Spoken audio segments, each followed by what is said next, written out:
Hold tight, brothers and sisters. The theme for today is Umoja. Umoja means unity. We strive to maintain for unity in our family, community, nation, and race.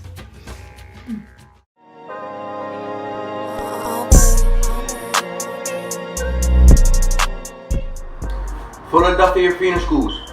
How y'all feeling? Fantastic. Terrific. Great. All day long. Whoa.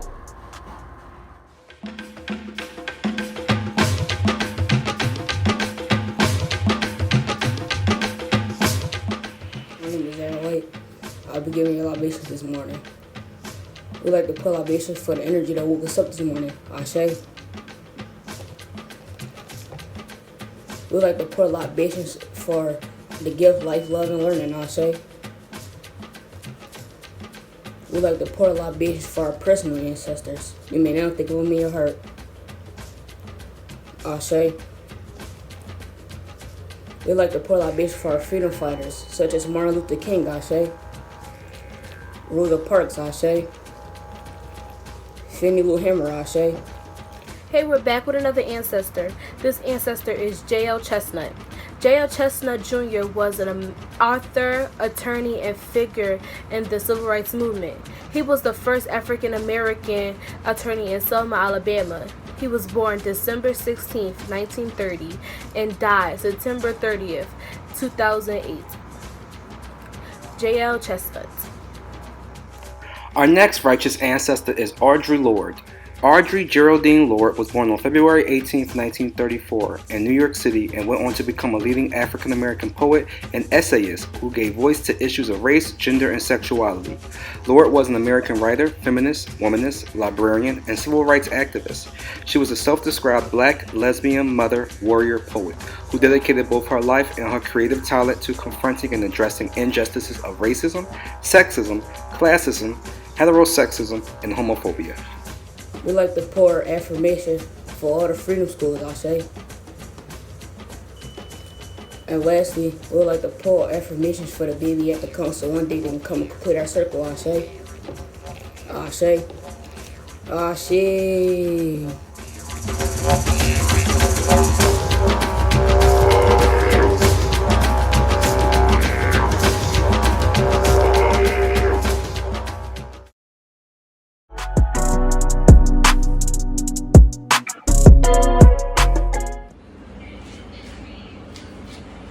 Good morning, Freedom School. So today, we're going to be reading a book called Bedtime Inspirational Stories, 50 Amazing Black People Who Changed the World. A book written by L.A. Amber. So for the first inspirational person we're going to be reading about is Oprah Winfrey. Life was tough for young Oprah. Living on a farm, there was always work to do that left little time for playing. One of her chores was bringing buckets of water from the well because there was no running water in the house. After doing her chores, Oprah always made sure to do her schoolwork and read. She loved to read. Oprah did well in school too. She was one of the smartest in her class and graduated from high school with the highest honors. Oprah also loved to give speeches at school and at church. She won prizes for speeches and was able to go to college by using her prize money to help pay for it. Her good grades continued in college, but it was a job on TV that really turned her life around. By the time she graduated college, she was already a local TV star. She was not even 21 years old yet. Before long, she was offered a TV show of her own, The Oprah Winfrey Show. The show was a huge success. People from around the world knew her name and recognized her face. Oprah has been in several movies now too. She also started her own company that creates monthly magazines and TV shows, and she gives a lot of money to different charities. Even though she is famous and successful, Oprah never stopped reading. On her TV show, Oprah often talked about her favorite books and encouraged people to read about them. She helped millions of people learn to love reading like she does. She credits her grandmother for guiding her to success because it was her grandmother who encouraged her to give her first speech. This gave Oprah confidence at an early age and helped her have a high self-esteem. Did you know that Oprah Winfrey was one of the first black women billionaire and is currently one of the richest African American women in the world? She was born in Kosciuszko, Mississippi, 1954. She is a talk show host, actress, producer, and philanthropist. One of her quotes says right here, "Be thankful for what you have, you'll end up having more. If you concentrate on what you don't have, you will never have enough." The end. The Ujima Championship by Samantha Judy and Tatiana Andrews Rowe. Khalil is a big fan of basketball. He played for the Berlin Quakers at Quakers Johnson Academy.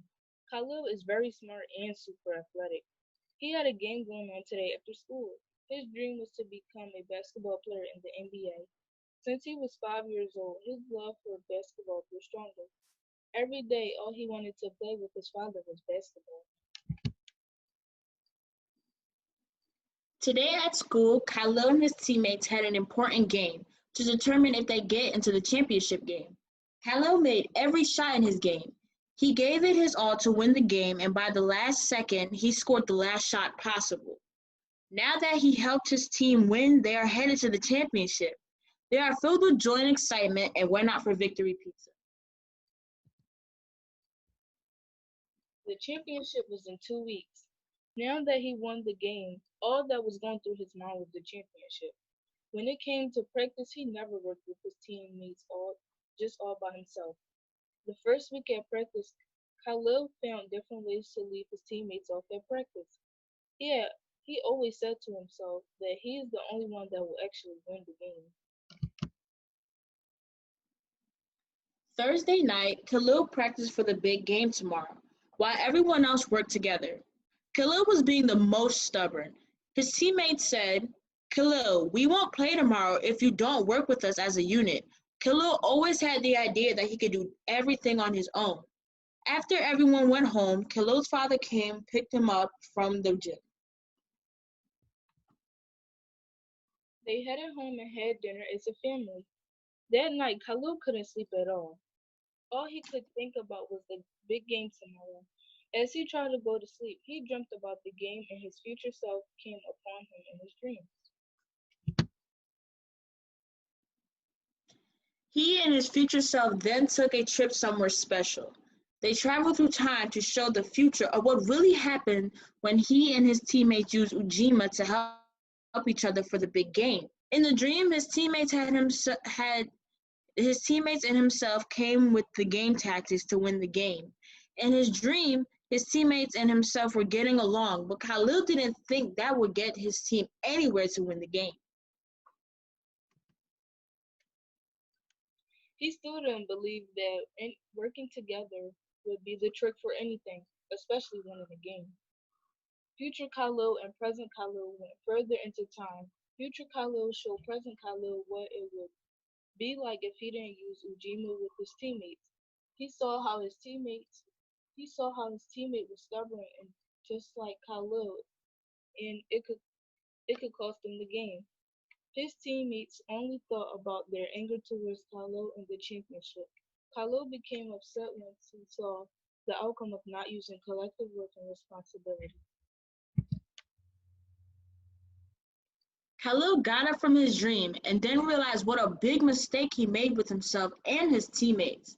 The day of the championship, Khalil talked to his teammates. He apologized for the mistake he had made and came up with the strategies to come together as one and win the game.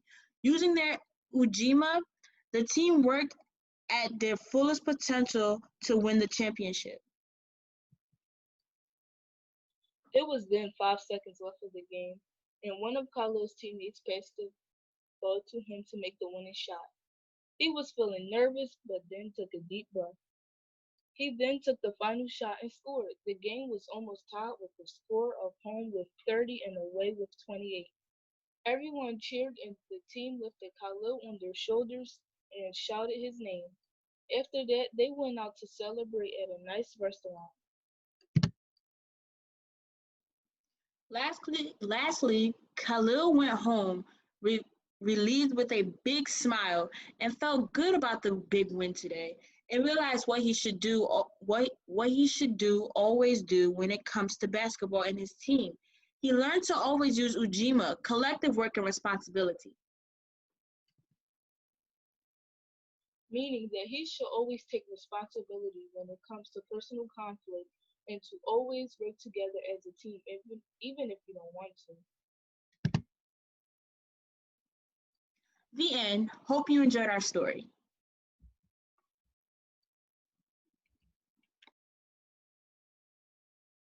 Cheer the Jets! Say cheer the Jets! Say chugga, chugga, chugga, and Jets!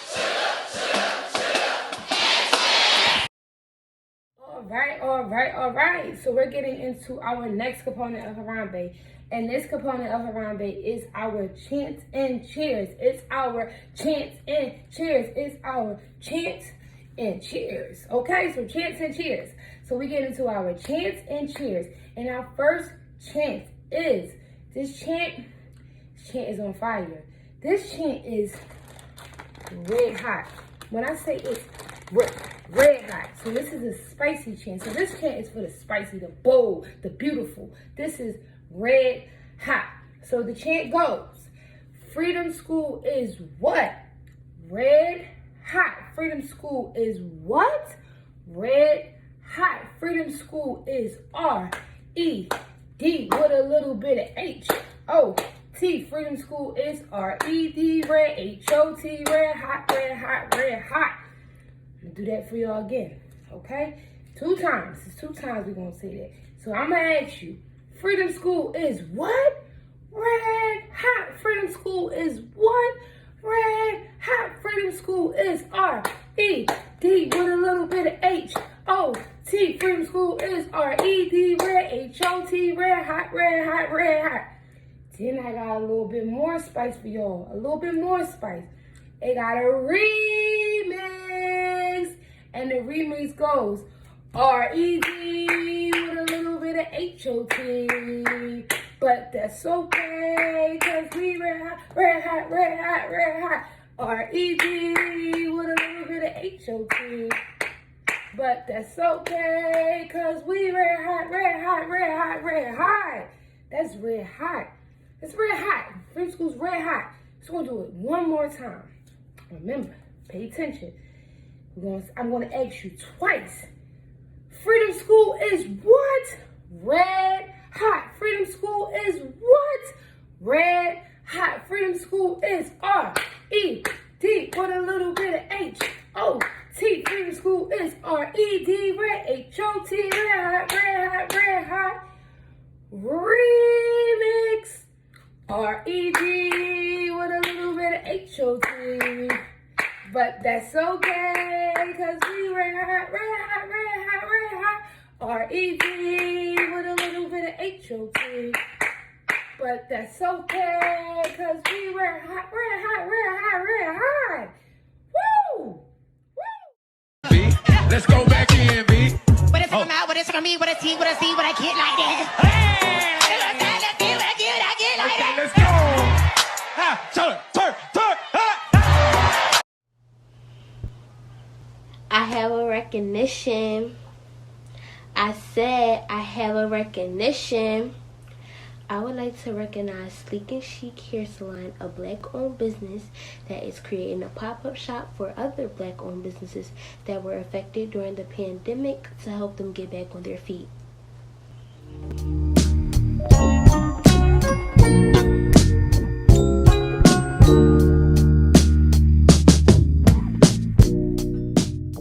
Danielle Koch is a 25-year-old illustrator from Atlanta. Instagram accounts like hers continue to grow at a rapid rate as non-black Americans look for resources to reckon with centuries of pain and systematic oppression. However, Danielle wants her followers to go beyond sharing one of her graphics. She is now using her Instagram account, which has over 352,000 followers, to host information live streams about actionable steps any citizen can take to engage in the movement. This includes how to have hard conversations with family members and children about systematic racism, how to change the kinds of media you're consuming, and how to hold your workplace or other businesses accountable. Follow her on Instagram, Oh Happy Danny.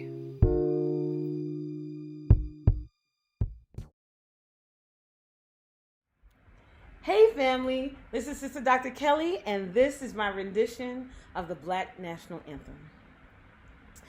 Lift every voice and sing. Till earth and heaven ring with the harmonies of liberty. Let her rejoice and rise high as the listening skies. Let her resound loud as the rolling sea. Sing a song full of the faith that the dark past has taught us. Sing a song full of the hope that the present has brought us. Facing the rising sun Of a new day begun. Let us march on till victory is won.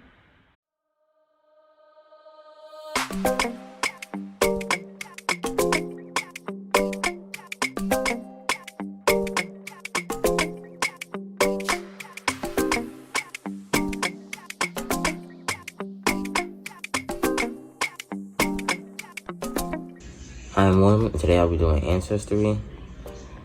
And the 3 videos I have for you for this ancestor is that this ancestor launched an organization that used the motto, one aim, one God, one destiny.